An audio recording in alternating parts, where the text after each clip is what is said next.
So getting the 18 intelligence agencies to agree on anything, it's very challenging. It is a very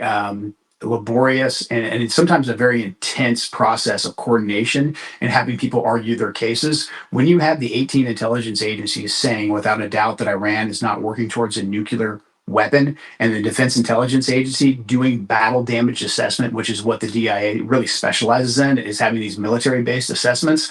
that's what I'm going to go with. Being influenced by the IAEA or by another government, Israel in this case, saying, like, oh no, even though you conducted Midnight Hammer and your 18 intelligence agencies say that their nuclear capability is gone,